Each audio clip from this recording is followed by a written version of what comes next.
Vamos a bajar.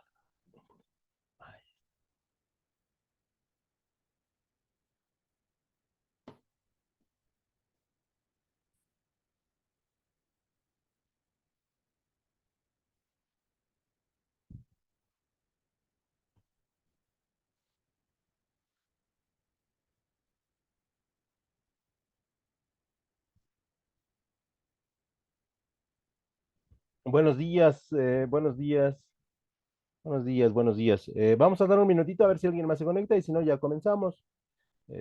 Para que no perdamos el tiempo, ¿sale? A ver si mi micrófono, sí, sí está prendido mi micrófono. Bueno, pues vamos a esperar y ahorita comenzamos.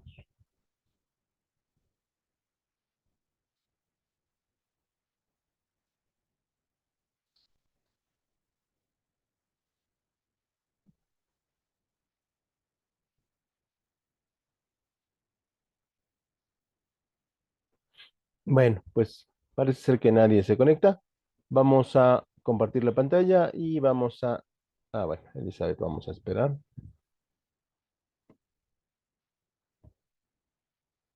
y vamos a darle admitir.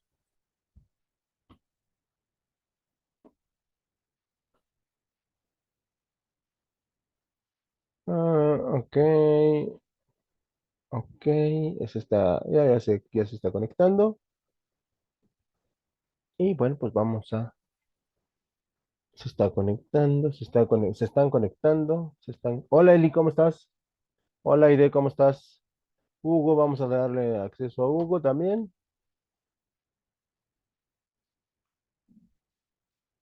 Y se están conectando. Ya se conectó Hugo, ya nada más que se conecte Elizabeth y ya comenzamos. ¿Sale? Para que nos apuremos.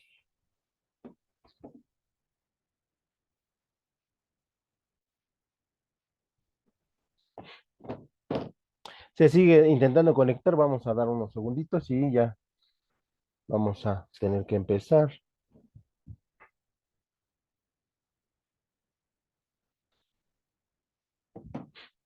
Ya está Eli. Bueno, buenos días Eli, te saludamos. Buenos días a todos muchachos, buenos días al muchacho que veo por ahí. O niño. Bueno, ya niño, porque para mí ya todos son niños. En fin, bueno, pues vamos a comenzar. El día de hoy vamos a iniciar nuestro tema número 3, que es el análisis estratégico del entorno.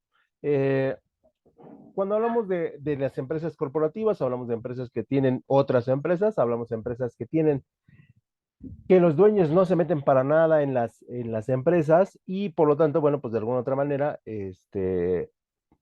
tratamos de tener esa libertad de poder, de que cada empresa o cada subnegocio que tiene el corporativo, bueno, pues funcione de manera independiente, ¿no? Pero también dentro de estas ideas de corporativismo, también se busca el, ah, que las empresas generen negocios, generen ingresos y que a su vez estas puedan trabajar con diferentes estrategias administrativas que les ayuden a mejorar. Por lo tanto, en ese sentido, sí es necesario buscar, ya estás ahí. Por lo tanto, es necesario buscar diferentes elementos y estrategias que nos permitan mejorar nuestro desempeño. Y en ese sentido, las estrategias o los elementos estratégicos de análisis, pues nos van a ayudar mucho. Este tema se centra en la parte del entorno y dentro de la administración nosotros vamos a tener dos tipos de entorno sí o sí. Lo que nosotros conocemos como el entorno interno y lo que nosotros conocemos como el entorno externo. Y luego ya de ahí podemos complicarnos lo que nosotros queramos, ¿no? En función de el análisis tanto de lo interno como de lo externo o hacer ejercicios sobre algún elemento específico que deseemos estudiar y que para el negocio que nosotros desarrollamos sea importante. ¿Vale? Entonces, en ese sentido, pues, este tema va a girar en torno a esos elementos.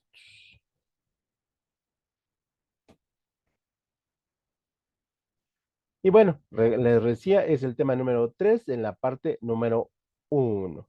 ¿Vale? Porque estos temas son bastante extensos. Y entonces, lo primero que tenemos que hablar es del entorno general de las empresas. Y dentro del entorno general de las empresas, eh, es difícil estudiarlo porque estamos hablando del entorno, el entorno tanto interno como externo. Hay empresas que el mayor daño que tienen es lo que está adentro. Y hay empresas que el mayor daño que tienen está afuera, ¿no? Depende del tipo de negocio que nosotros estemos utilizando. Este, Tendremos que ver cuáles son aquellos factores que le están haciendo ruido a la empresa o que la están desestabilizando o que no están generando un proceso como la empresa quisiera, ¿no? Nosotros sabemos que en cualquier negocio va a tener, y como cualquier cosa en la vida, ¿no? Cualquier negocio va a tener momentos buenos, momentos muy malos y momentos de calma, ¿no? Nada más que en los momentos difíciles, a veces la gente y las empresas se desesperan, como suele suceder. Entonces, para estudiar los entornos decimos que nosotros tenemos que establecer los siguientes elementos, ¿no? Y dentro de los elementos que debemos estudiar están los entornos generales o los macroentornos. Y dentro de los macroentornos, se incluye todos los factores que afectan a la empresa de una determinada sociedad, de un determinado ámbito geográfico. Obviamente, no es lo mismo los entornos que afectan a las empresas en Guadalajara que las que afectan a Monterrey, que las que afectan al Distrito Federal o a Querétaro, que es una zona realmente industrial muy, muy grande, ¿no? No es lo mismo el tipo de entornos que tienen las empresas turísticas que tienen las empresas mineras, ¿no? O no es lo mismo el entorno que tienen las empresas extractivas que las de transporte. Son diferentes los ámbitos en los que estos macroentornos se generan. Eh, y de alguna otra manera, bueno, pues ten- cada empresa tendrá que analizar su macroentorno con la intención de ver qué elementos le afectan más o le afectan menos, ¿no? O aquellos elementos que realmente no va a considerar porque no considera que sean elementos que puedan afectarlo, ¿no? Hoy en día la mayoría de las empresas ya tiene departamentos de análisis de macroentornos o microentornos o en general de análisis de gestión, ¿no? Porque hoy todo el mundo está como muy atento a que sucedan las cosas o a que algo malo suceda, ¿no? Y entonces en ese sentido se debe ser muy, muy cuidadoso ante la opinión pública y ante los consumidores o el grupo de clientes que nosotros tenemos y que pues de alguna otra manera quieren que la empresa funcione pues perfectamente, ¿no? Entonces en ese sentido, hoy en día tenemos que ser muy, muy, muy cuidadosos en cómo manejamos las empresas, ¿no? Y el manejo de las empresas también implica desde el diseño de puestos, la contratación, el tipo de personal que está con nosotros y pues, el tipo de materiales que consumimos, el tipo de fabricación que tenemos y la venta del mismo, ¿no? Entonces, en los macroentornos tenemos que analizar todos esos elementos y luego vienen lo que nosotros conocemos como los microentornos o elementos o entornos específicos. Y aquí incluimos todos los factores sobre y dentro de la empresa, que pertenecen al mismo sector económico. O sea, mi empresa tiene una vinculación con 20 proveedores y entonces esos 20 proveedores tienen una vinculación con mi entorno específico. Tengo un segmento de mercado del 3% o del 2% o del 50%. Ah, pues ese 50% también se vincula con mi microentorno, porque de alguna otra manera son las personas a las cuales yo me estoy dirigiendo y son las personas a las cuales yo les estoy comprando. Por lo tanto, es importante que nosotros empecemos a determinar y empecemos a establecer cuáles son los entornos que más nos convienen o que debemos analizar. Y entonces, tanto macroentornos como microentornos van a tener también, a su vez, una, una vinculación y estos elementos nos pueden dar o oportunidades de negocio o elementos que nos eh, van a ser obstáculos en el camino en el desarrollo de nuestro negocio. Entonces, en ese sentido, sí es importante que nosotros tengamos claro cómo se vincula. Por lo tanto, el estudio, en este caso primero de los microentornos, eh, van a estar determinados, primero que nada, por los clientes, ¿no? Sean 50 clientes, sean 70 clientes, sean 1 millón de clientes, todos ellos forman parte de los microentornos, perdón, y los tenemos que identificar. En el número 2, lo que tiene que ver con los proveedores, ¿no? Como ya comentábamos, todos los proveedores en los cuales nosotros nos basamos para la fabricación o elaboración de nuestros servicios, también los debemos considerar dentro de los macroentornos y evidentemente, pues un elemento que no quisiéramos, pero que desafortunadamente tenemos, que es la competencia. Y dentro de la competencia nosotros tenemos que estar seguros que estos factores, pues de alguna otra manera nos van a afectar positivamente o negativamente, ¿no? Hay elementos en los que la competencia nos hace mejorar y hay elementos en que la competencia pues nos pone el pie en la cabeza y hay elementos en que vamos de la mano de la competencia, ¿no? Pero así sucede. Y estos componentes nosotros los debemos analizar siempre, clientes, proveedores y competencia dentro del microentorno. Y el microentorno es importante porque nos ayuda a establecer con quién estamos teniendo una conexión directa en relación a nuestro producto, en relación a nuestro servicio o en relación a si hacemos productos y servicios, los dos elementos.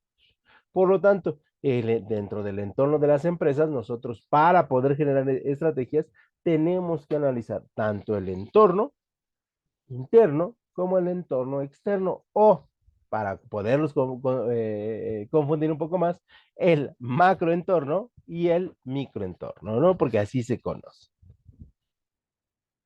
Y por el otro lado, el macroentorno se refiere a tomar cualquier decisión empresarial dentro de la dinámica de los grupos sociales, de los grupos políticos, de los grupos o de las variables económicas en las que nosotros nos vamos desarrollando.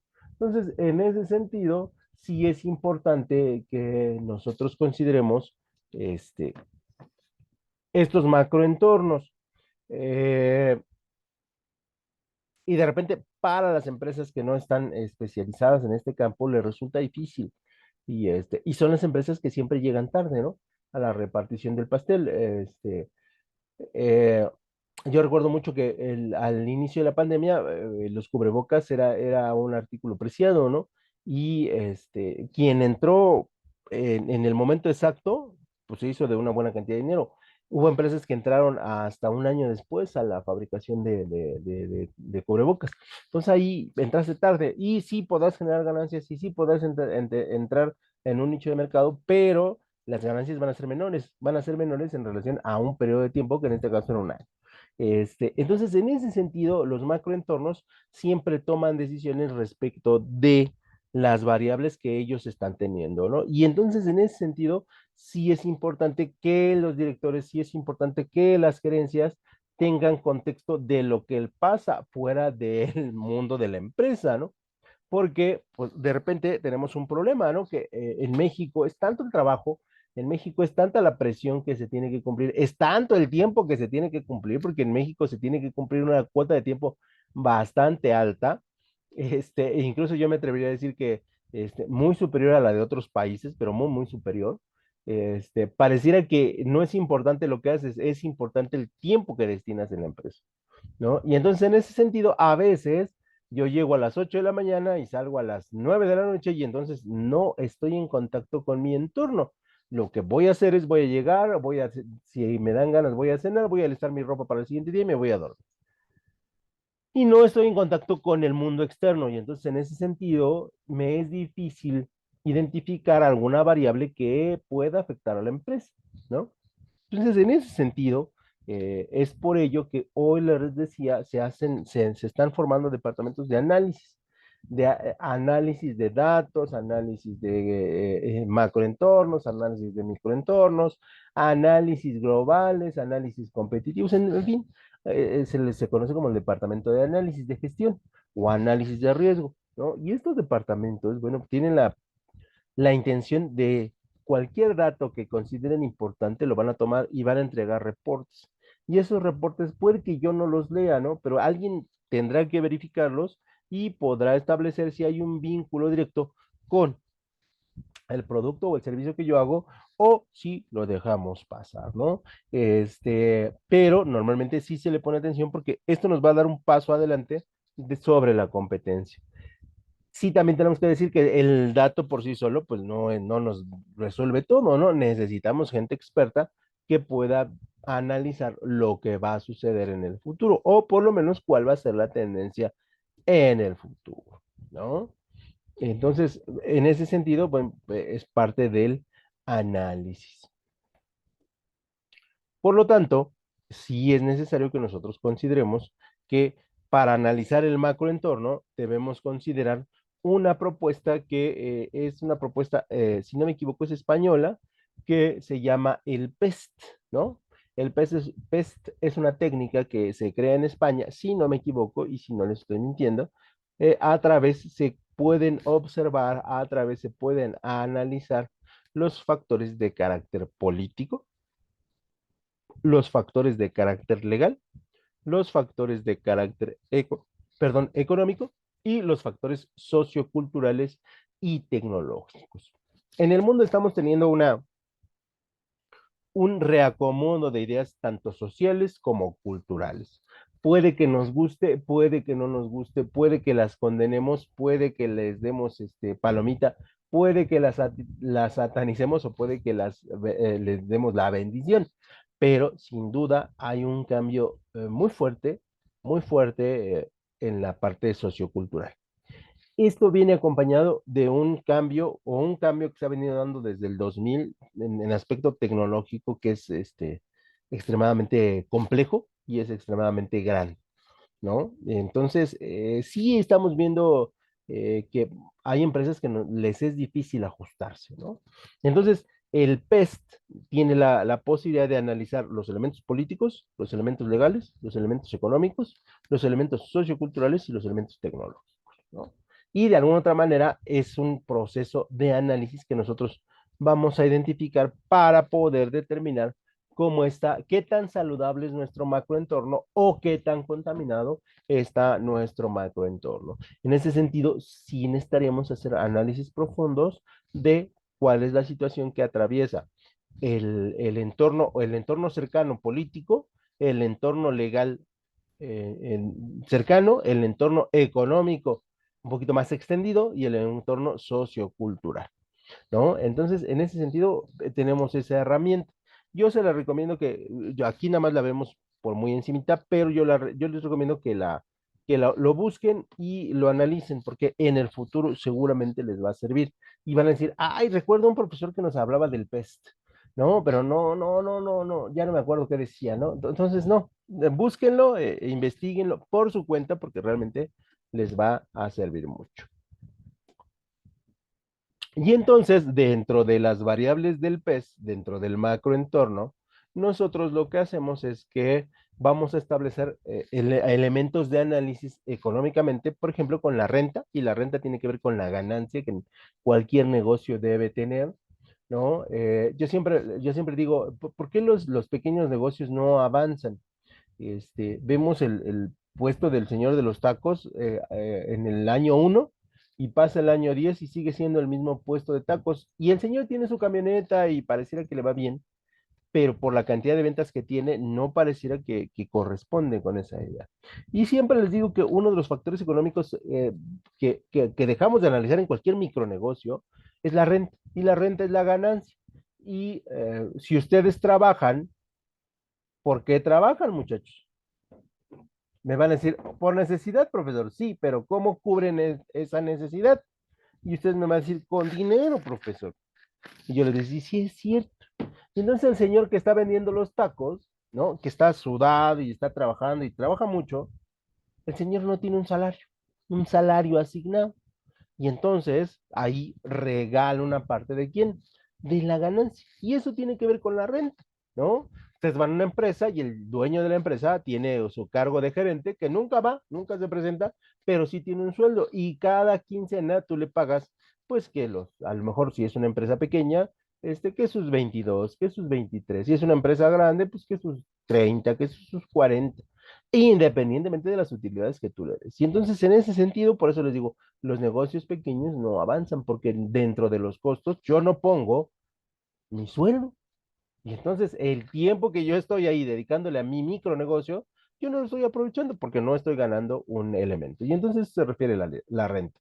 Por ejemplo, tenemos el crecimiento económico. En el país va a haber crecimiento económico por ahí del 5%, que es pequeño, y si no me equivoco el dato, es pequeño, pero es crecimiento, ¿no? La inflación, que en teoría, aquí yo estoy en desacuerdo con el INEGI, ¿no? Que la inflación es también del 5,17%, aunque en la realidad yo siento, a lo mejor porque ya soy viejito, que los precios son caros. Hoy en día, de la canasta básica, me parece que es caro. También se tiene que analizar el desempleo. En México, en teoría, ¿no? Y por lo que podemos palpar, no hay una gran cantidad de desempleo y no va a haber desempleo en los próximos 7 años, que es el siguiente son elecciones, y luego cuando gane Morena tampoco va a haber desempleo, ¿no? Dudo que haya desempleo.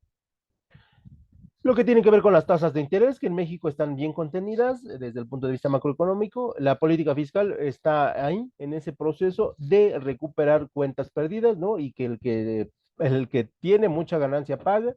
Y tenemos el caso de Salinas Pliego, ¿no? Que tiene que pagar y no ha pagado. Pero él sigue diciendo que el señor es el más rico del país, ¿no? Y sigue burlándose en Twitter, pero pues bueno, así es su forma, ¿no?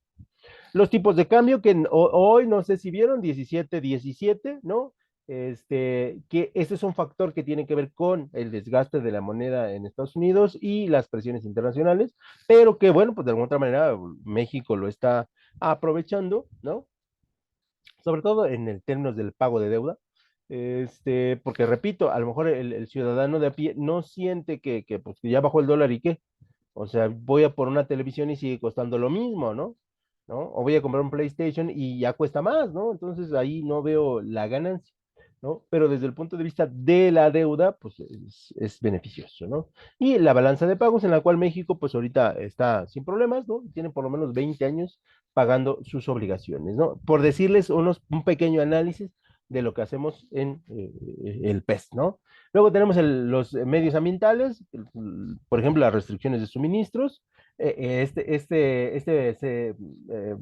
Esta semana que tuvimos una escasez de hielo, ¿no? Y pareciera de risa, pero para algunas empresas o para algunos sectores económicos el hielo es importantísimo, sobre todo, por ejemplo, para el mercado de su casita, donde venden pollo, pescado. Es fundamental que haya hielo y si no hay hielo, imagínense lo que le pasa, ¿no? Entonces, en esta semana tuvimos una crisis del hielo, ¿no? Por las altas temperaturas, ¿no? La asignación de recursos, por ejemplo, que tenemos para el cuidado del medio ambiente, que en el país creo que es una de las cosas que está como por ahí olvidada, pero bueno, se hacen algunos intentos, y la degradación del medio ambiente, ¿no? En ese sentido, bueno, pues sí, sí, no somos cuidadosos todavía, desafortunadamente. Luego tenemos los aspectos socioculturales, que son los aspectos tales como los cambios de los valores, ¿no? Que, por ejemplo, bueno, pues ahora una modificación de valores, no porque no existan, sino porque los valores van mutando y se van ajustando a la nueva sociedad, ¿no? La incorporación de las mujeres al trabajo, bueno, pues eso en México creo que nunca ha sido problema, ¿no? Creo, ¿no? Los cambios en las expectativas y en los estilos de vida, sí, hoy hay un fenómeno súper interesante, muchachos, no sé si lo han visto, ustedes vean una camioneta de 1970, las famosas van, que eran para 8 personas, pero prácticamente son micros, ¿no? O sea, eran gigantescos. Y así nos vamos, ¿no? Los carros se van achicando y hoy en 2023 tenemos los mini carros eléctricos, ¿no? Que son carros de 2 plazas. Y aquí habla de cómo hay cambios en las expectativas o en los estilos de vida. Cuando antes, en los 70, una familia era de 7, hoy tenemos familias de 2, ¿no? Y tenemos familias de 1, aunque todavía hay gente que se atreve en 2023 a tener más de 3 hijos, ¿no? Y si alguna de ustedes lo tiene, pues discúlpenme, pero lo tenía que decir. ¿No? Culpamos al cambio climático, pero no nos culpamos a nosotros de la sobrepoblación. Pero así es, ¿no? Siempre en la raza humana le gusta culpar a la gente, a la gente externa de sus problemas y no culparse porque él también es parte del problema. También tenemos las tendencias en la educación, ¿no? Que, bueno, en México el próximo ciclo escolar vamos a tener una modificación, no sé si sea sustancial o no sé si sea, sea nada más una onda de maquillar la educación en México, ¿no? Donde quitamos el primero, segundo y tercero y dejamos el bloque uno y el bloque 2 y el bloque 3, ¿no? Para la primaria, y así nos vamos, ¿no? Y vamos a incorporar nuevas materias y bla, bla, bla, bla, bla. Y también tenemos nuevos grupos sociales, por supuesto, ¿no? Ya hoy tenemos a las comunidades LGTB y no sé qué otras letras se les agregue, ¿no? Donde pues quieren sus derechos, reclaman sus derechos y el Estado pues se los tiene que otorgar. Miren, estamos haciendo un análisis del PES rápidamente. Y en los aspectos tecnológicos tenemos los inventos de innovación, ¿no?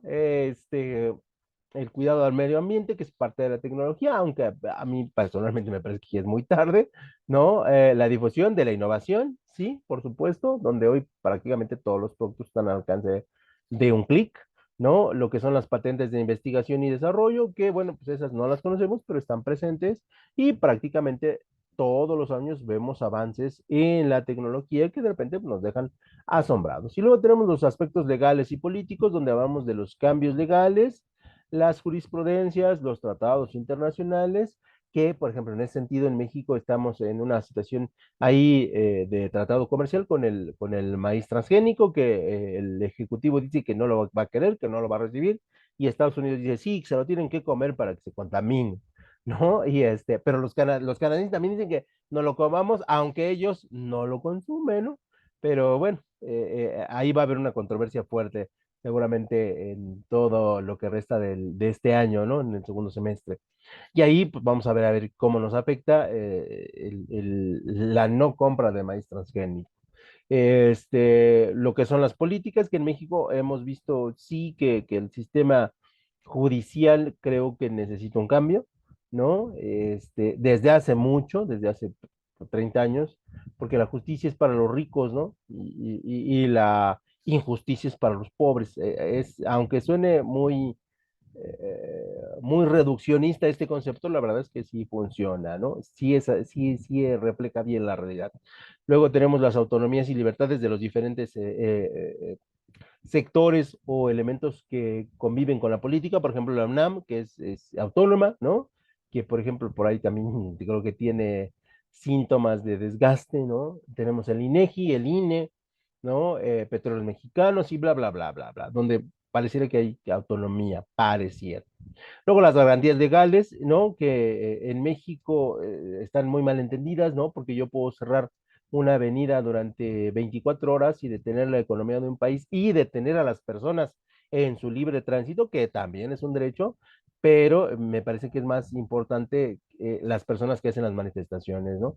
Con todo respeto, ¿no? Y bueno, en México pues tenemos algunos grupos de poder que pues quieren controlar el país, ¿no? Y nos quieren sumir en lo que hace como que lo que hacía el PRI, ¿no? Con todo respeto, si alguien es PRI.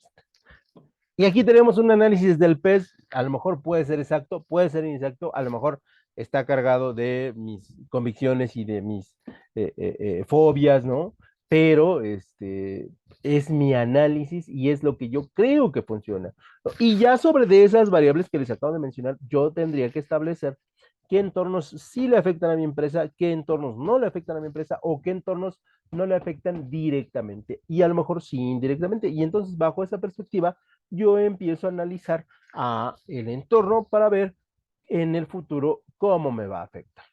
Una vez que yo termino mi análisis de los microentornos y los macroentornos, yo puedo empezar a pasar a establecer las técnicas de análisis del entorno, ¿no? O sea, ¿y qué técnicas voy a utilizar? Bueno, son pocas las que nosotros mencionamos, ¿no? Donde, por ejemplo, tenemos el análisis SOARS, ¿no? Que este análisis no se enfoca en es muy parecido al FODA, pero este análisis no se enfoca en las debilidades, solamente se va a enfocar en aspectos positivos y más específicamente en las fuerzas y ojo, las oportunidades y los resultados y las aspiraciones. Tiene el mismo modelo que el FODA, pero sin los aspectos negativos. sin establecer aquellos elementos que pudieran ser un elemento que no nos permitiría lograr el objetivo. Entonces, el análisis SOAR sí es válido, por supuesto que es válido para aquellas empresas en las cuales queremos que nuestras fuerzas, nuestras aspiraciones y nuestros resultados sean mayores a nuestras debilidades. Obviamente aquí debemos tener empresas muy sanas, empresas extremadamente sanas en términos económicos, en términos de clima organizacional, para poder aplicar este entorno o este análisis. Y este tipo de análisis es perfecto para las organizaciones cuando ya tienen un plan de estrategia definido y quieren centrarse en un área determinada, ¿no? En la cual yo les pago bien, tienen su lugar de trabajo limpio, tienen su computadora funcional, el salario que persiguen es el adecuado, nos llevamos relativamente bien entre todos los trabajadores y entonces sí puedo aplicar este modelo SOARS para trabajar mucho en lo bueno y porque lo malo es menor. La meta de este tipo de evaluaciones es conocer los aspectos fuertes de la organización y seguirlos reforzando, con la idea de que lo bueno es mucho más sustentable o tiene más valor que lo malo, que yo pensaría que es correcto, ¿no? Aunque en la tradición de la cultura mexicana le damos más énfasis a lo mal, ¿no? Cuando una pareja de novios, de esposos se pelea, lo primero que sacan es lo malo, pero nunca establecen lo bueno de la pareja o el buen accionar de la pareja en los momentos en que las cosas van bien. Siempre nos fijamos como elemento cultural en la parte negativa, ¿no? Pero por eso les digo que en México puede aplicarse, sí, pero no sería la mejor idea. Por lo tanto, ya aquí tenemos en modelo FODA, decimos que las fortalezas son las virtudes en las que yo soy bueno, ¿no? Dentro de la compañía, luego tenemos lo que son las oportunidades, donde están los nichos de las fortalezas que tienen un valor, ¿no? ¿Qué debo de fortalecer? Debo fortalecer mi escala de honestidad, debo fortalecer mi responsabilidad, debo de fortalecer mi honestidad, bla, bla, bla. Aunque la tengo en un nivel alto, por lo menos esa es mi consideración o consideración de la empresa, debo fortalecerla. Luego, lo que son las aspiraciones, bueno, y estas, las del presente, son las fortalezas y las oportunidades. Y los elementos futuros, o los que debo desarrollar en el futuro, tienen que ver con las aspiraciones. ¿Qué es lo que quiere conseguir la compañía? Que le va a beneficiar a la compañía, pero que como efecto dominó me va a beneficiar a mí. Y luego los resultados, ¿no? ¿Qué resultados mejores de los que ya tengo estoy buscando, ¿no? Y de alguna otra manera podemos trabajar sobre de ellos. Entonces, este análisis SOAR es muy bueno, sí, siempre y cuando nosotros estemos haciendo bien las cosas. Si estamos haciendo mal las cosas, la verdad es que no nos va a funcionar. Es mejor el FODA y la verdad es que nos vamos a meter en menos complicaciones, ¿no? Y esa es una técnica de análisis de entorno, repito, siempre y cuando haya esas condiciones. Como segundo elemento, tenemos el análisis de recursos y capacidades, que esto significa que el éxito de la empresa se debe en pequeña proporción a los efectos de la estructura competitiva de la industria y tiene más que ver con los aspectos internos propios de cada empresa, ¿no? Yo tengo un éxito porque mi producto es bueno, sí, pero mi producto, o sea, y eso es lo que se ve, pero mi producto es bueno porque lo fabrican personas que tienen la capacidad, la excelencia y el detalle para lanzar un producto sin fallas. Y entonces por eso dice que los aspectos internos tienen un valor mucho más alto que los aspectos visuales. Ustedes no compran un celular y vuelven a comprar la misma marca porque sea barato, lo compran porque les convenció y les pareció lo más agradable. Por lo tanto, y para lograr este elemento, nosotros desarrollamos pues el análisis de los recursos y y las capacidades de las personas que involucran en la empresa, ¿no? ¿Por qué? Porque si yo contrato personas que se ajustan a mi filosofía, pues ya no tengo que convencerlas de que tengo que llegar todos los días a las 7:55 y a las 8 estar trabajando, ¿no? No llegar a las 8:15 y 8:30 empezar a aprender la máquina, ¿no? Entonces, son filosofías que son importantes y que le suman a los esquemas de trabajo.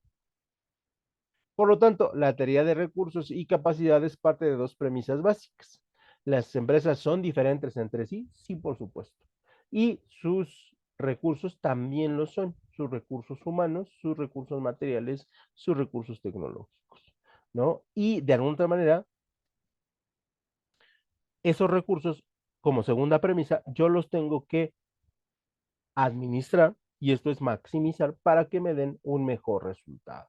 Si yo puedo maximizar los recursos y yo puedo tener un diferencial en términos del personal que yo tengo, yo puedo ir un paso adelante de las demás empresas. Repito, si yo llego a las 7:55 y a las 8 ya estoy trabajando, ¿no? Y a las 5 cierro mi máquina y me voy 5:10, sin que nadie me diga nada, yo estoy avanzando. Pero si eso no pasa, entonces la teoría de recursos y capacidades está incompleta o está mocha, ¿no? Y por lo tanto no nos va a servir este análisis.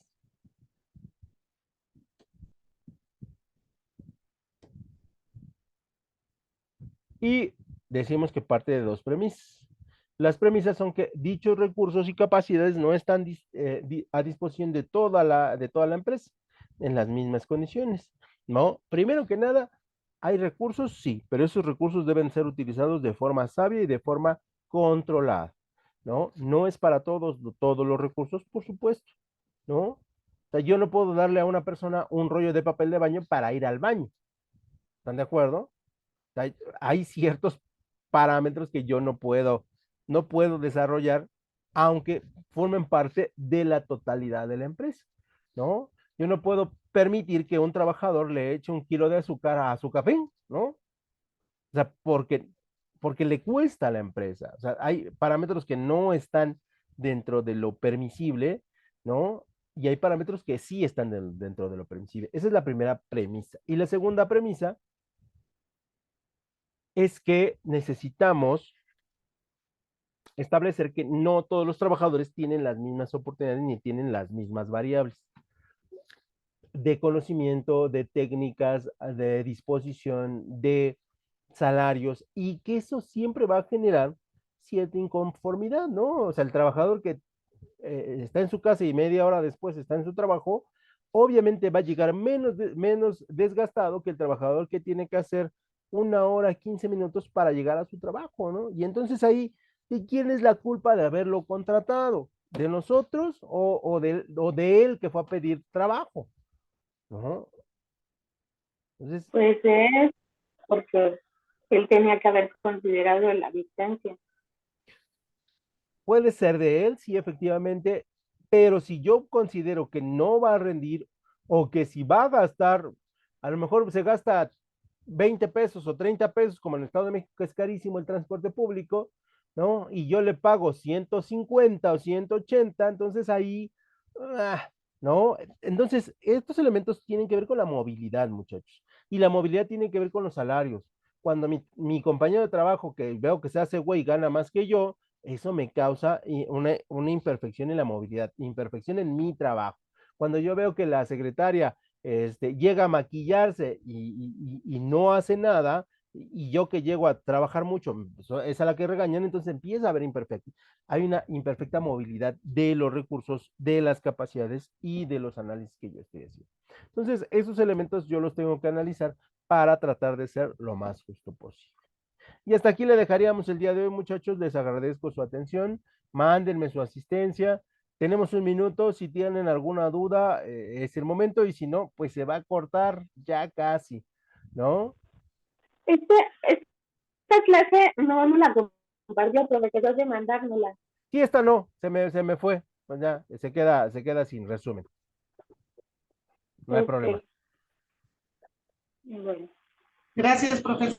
Cuídense mucho. Nos vemos en un ratito. Sí, gracias. Sí, profesor.